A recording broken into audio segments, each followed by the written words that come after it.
let's make some whimsical fall and Halloween decor. Welcome to Upon the DIY. I'm Monica. Thanks for joining me. Today I'm hanging with my buddies Dawn of Shabby Meets Bling and Shelly of Repurposed My Way for the Rustic Wednesday, but on Saturday, Collab. You'll find links to their channels as well as the playlist in the description box. We've got a lot to do today, so let's get into it. A friend needed some window decor that would work for both Halloween and, general autumn, and she wanted it to light up. So I cut a pumpkin stack from MDF, and I'll be creating a candle box for the front of it, which I'm going to make from wood pieces cut to size. I'll start by giving the wood pieces 2 coats of Ceramcoat Charcoal. I gave the top pumpkin 2 coats of Ceramcoat White, and I'll be adding white stripes to the bottom pumpkin, since we already have the white on the go. We're going to move through the base coating pretty quickly, since we got a lot to do today. You feel me? The pumpkin in the middle is going to get 2 coats of Ceramcoat Pumpkin. Appropriate. Now I'm going to go back and finish off that bottom pumpkin with 2 coats of Ceramcoat Charcoal.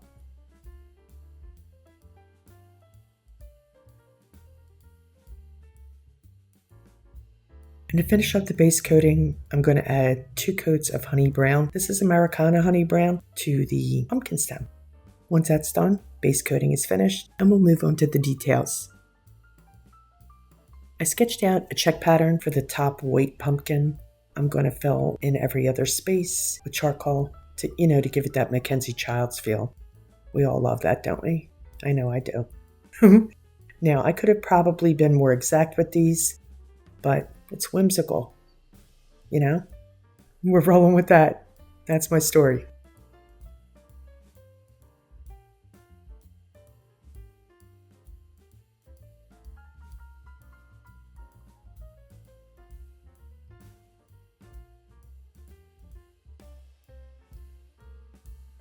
So while the checks were drying, I decided I'd assemble the box. I glued the 2 longer pieces together at a 90-degree angle with some wood glue. So to make them even more secure, I'm going to use some L brackets. These are 1.5 inches, I believe. I'm going to need 4 screws for each one, and I'm going to be adding 2, one on either side of the box. I just want to make sure that this doesn't come apart. You feel me? So I marked out the holes, and I'm going to drill some pilot holes. I'm going to add my brackets with some wood screws.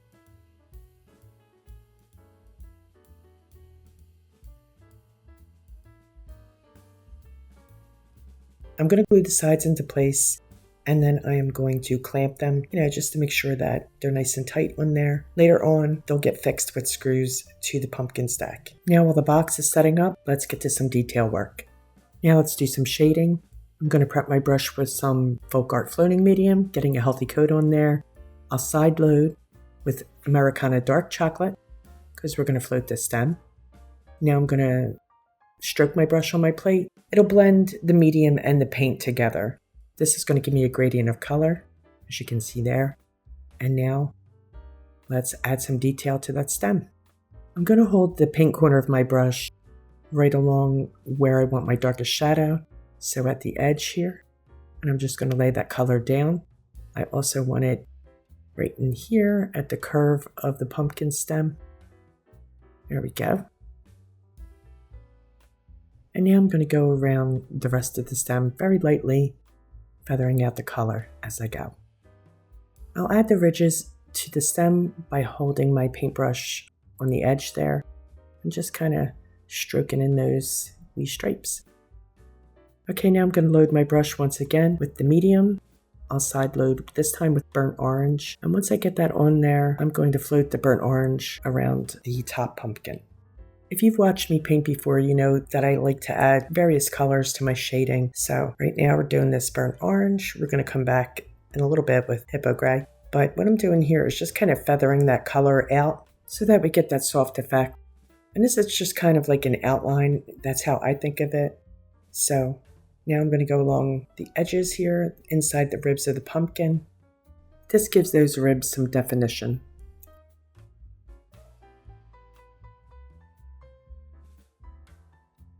Clearly I've speeded this up for time's sake.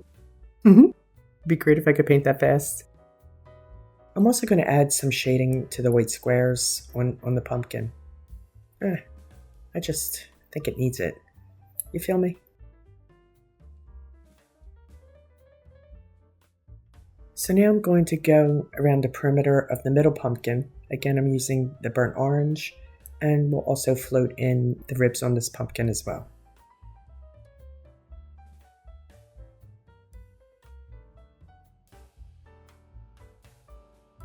So to shade the ribs, I'm just following the natural curve of the pumpkin where the ribs would naturally be, and trying to meet up the top part with the little dips and bumps on the bottom.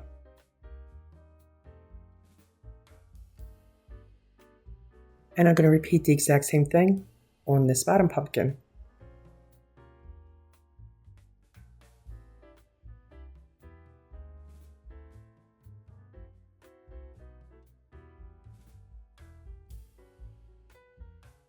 I think you get the idea, right? I just keep reloading my brush whenever I need more paint if it gets stuttery.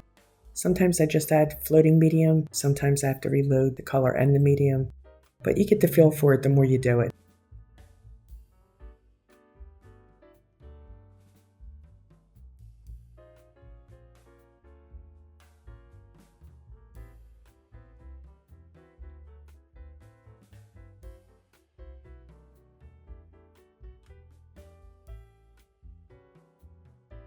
I add charcoal and white polka dots to the middle pumpkin.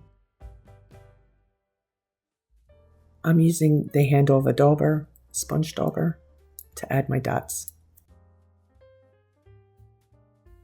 Now I've lit up my brush with the medium and hippo gray, and I'm basically going to go around the entire pumpkin. Now I'm going to add some of the hippo to the checks just like I did with the burnt orange. I'm not going to be too fussy because this is a rustic piece and, I want it to be whimsical.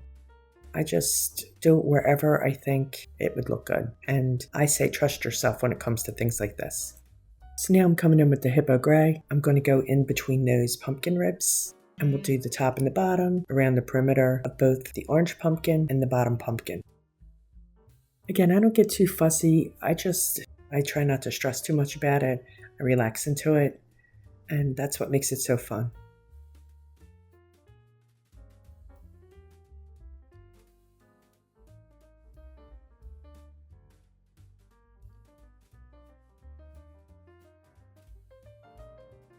I'm going to reinforce that hippo shading, this time from the opposite side. So I'm holding the paint corner of my brush so that it lines up with the shading I've already laid. Does that make sense? Now let's go and do a little bit of shading around the box. So we're going to start with the burnt orange, and I'm just going to go around the perimeter just to pull that color in. Now I'm coming back and I'm going to go right alongside that orange shading with the hippo gray. Again, just to pull the colors together. We'll sand the edges to give it a little bit of a distressed look. I sand the edges of the pumpkin stack too. I also lightly sand the surface of the pumpkin stack, but I don't get too crazy with that. I just kind of, knock the color down a wee tiny bit. I'm going to add a stain here. I've mixed the stain up using Josonia retarder gel and some terracotta paint. I think it's Americana terracotta. So I'm going to lightly brush that on and wipe it back until I'm happy with the color. I'm going to do this all over the pumpkin stack, and I'm going to do it to the box too. To attach the box to the pumpkin stack, first I'm going to glue it into place, and I'm going to clamp it until it sets. Now on the back here, I'm going to add some mending plates, and I'm going to screw right into the box on the front, just to make sure that it's nice and secure, and it's not going to go anywhere.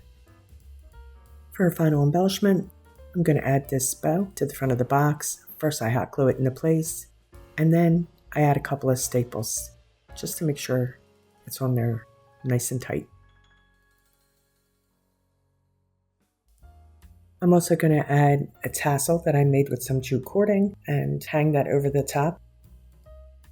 All that we need to do is add the electric candle And this guy is done. And here's what it looks like all lit up. I added a little paper shred into the box. Leaves would be cute too. DIY 2 is a whimsical jack-o'-lantern pillow. So I was digging through my fabric stash and I found this piece of black fabric that I had previously painted with a stencil. So we're going to make a pumpkin pillow out of this. Now this part's going to be the front, and then I grabbed another piece of scrap black fabric that we used for the back. So we're going to flip this so that the print is facing down. I drew out a general pumpkin shape, basically just an oblong on the back. And we're going to pin these two pieces together and stitch them up. So this project was inspired by something I saw on Pinterest. I'll include that pin in the description box for you. It's really cool. So that's where I got the idea. I'm just going to stitch right along where the white tracing is, leaving an opening at the top so we can stuff it.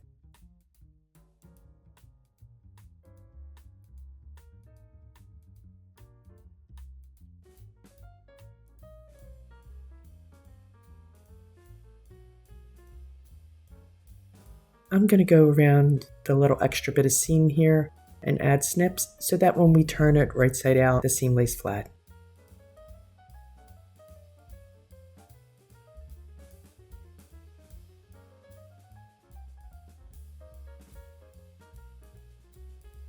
I'm using a dowel here to push that seam out so that, we get the full shape of the pumpkin. We'll get this guy stuffed with some polyfill. I've pushed a twig into the top and I'm just stitching it into place. Again, this is not anything too fancy. I want this to look rustic, so just a back and forth stitch. Make sure that that guy stays in place. There we go. That looks pretty good. I glued some muslin to a piece of black felt and I drew on some triangle eyes using a black marker. And now what I'm going to do is use some black thread to stitch around the eyes, give it more of an embroidery look, and then we'll go from there. Now I have no idea how to embroider, so I'm just basically doing a basting stitch around the shape of the eyes. Now I'm just going to cut out those triangles. And I have here 2 pieces of ribbon that I cut down. I also backed these with black felt just to give them some body. And I'm going to glue the eye onto this little piece of orange ribbon. Oh yeah, I went around the edge of the triangle with the black marker, add a little edge to it. I'm using some Fabrifix to glue the eyes onto the ribbon. It's like a burlap ribbon. I have this piece of fabric here and I added a little bit of black felt to the back of it. This is going to be his nose. I've also cut down a skewer and I've stained it. I just used some distressing ink to do that. I'm going to glue that to the front and then I'm going to add some stitches just for aesthetics. This thread that I'm using is actually like a heavy duty coat thread. It's not an embroidery thread or anything like that. I didn't have any of that, so. We're going to use this zipper to make his mouth, and this piece of muslin will go underneath it. Again, this is inspired by that Pinterest pin, so check that out because it is really cool. Now, I did add some distressing to this with ink. It had been previously coffee stained. Anyway, what we're going to do is glue the zipper onto this piece of muslin. I want to make sure that it's kind of wide, so that his mouth is open. You know what I'm saying? You know what I'm saying. I'm using some stamps here to stamp in the word Happy Halloween into the opening of his mouth. Why not? I'm going to add this distressed cheesecloth behind the mouth to add a little texture. I'm just going to glue that on. Now, of course, you could sew this if you want to. I'm just going to glue it. Again, using Fabrifix. I'm going to add his mouth first, and then his other features.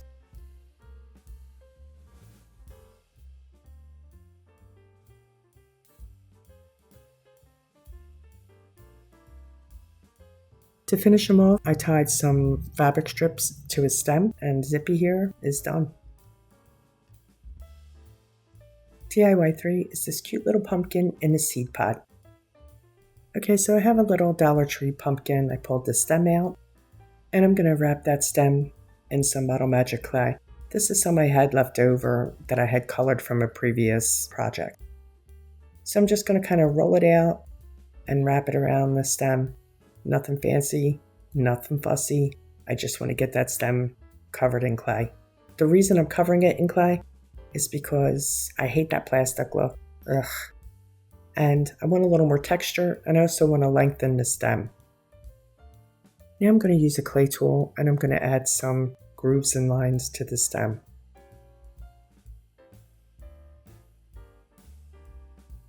I'll set this guy aside to dry overnight. Let's work on the pumpkin. I'm going to dry brush a little burnt orange in between the ribs of the pumpkins and those grooves, and then I'm going to come back and dry brush it with Hippo Gray as well.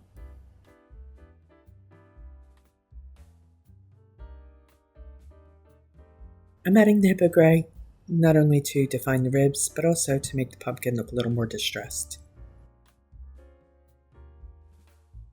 I'm going to paint on a wee triangle here for his nose.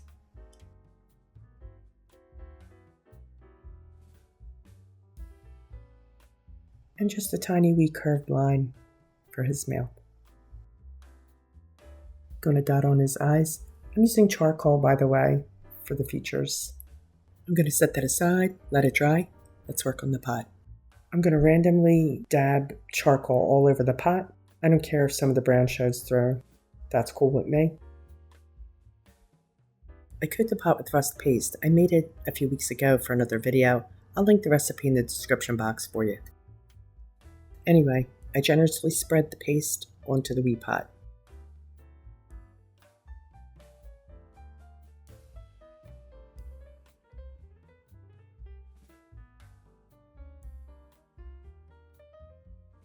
When I made the paste, I made a couple different colors, including this yellow. It's like a maize color. So, needing a little bit of water there, starting to get stiff. And I'm just going to add this here and there, wherever I think it might look good. We're going to add some highlights to his eyes, just little swoops on his eyes and one in his nose. I'm using the color Sandstone for this. It's like a grayish color, I guess. I want to bring in some mossy green to the pot. So this is Folk Art Aloe, I believe. And I'm just dabbing it here and there. It's just plain old acrylic paint. Yeah, I felt like I should add some of the green to the pumpkin too. So I'm just lightly dry brushing, just like I did in between the ribs. Just here and there, wherever I think the green might suit them. You know what I'm saying?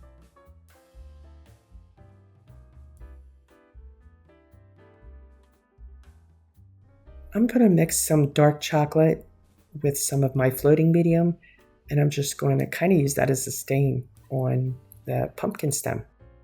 So I'm going to brush it on, wipe it back, and keep doing that until I'm happy with the color.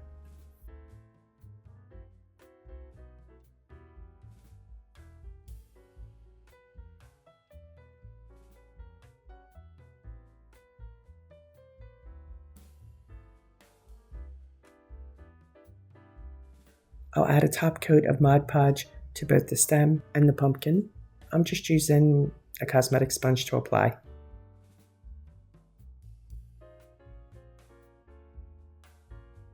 I'll pop the stem back into place.